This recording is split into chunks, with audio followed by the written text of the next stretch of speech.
In 2020, a study by the University of Georgia found that nearly 70% of gardeners unknowingly rely on outdated or incorrect gardening advice.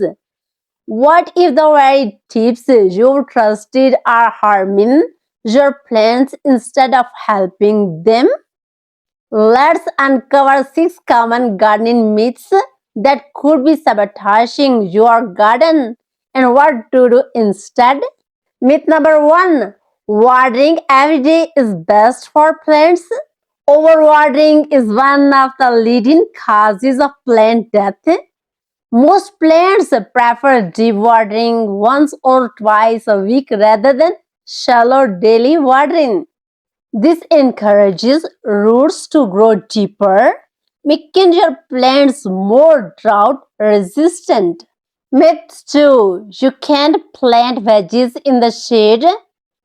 Not all veggies need full sun. Leafy greens, broccoli, and even some herbs thrive in partial shade. By knowing your plant's sunlight needs, you can make even shady spaces productive. Myth 3: adding sugar to soil makes plants sweeter.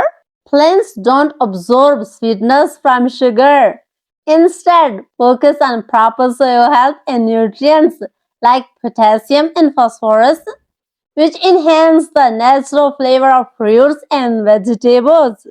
Pruning always helps plants grow better. Pruning at the wrong time can stress your plants and reduce growth.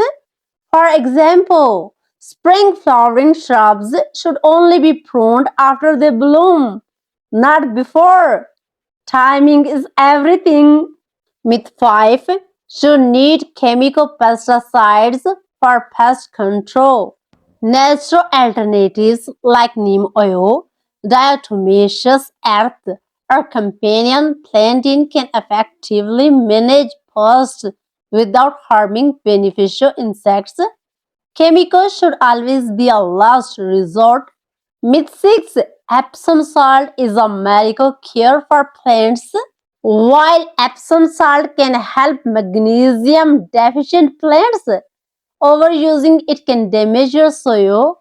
Always test your soil before adding any amendments. A balanced approach yields the healthiest plants. Gardening doesn't have to be complicated, but it does require the right knowledge. By letting go of these myths, you're one step closer to a thriving, stress free garden. That is enough today. Happy gardening!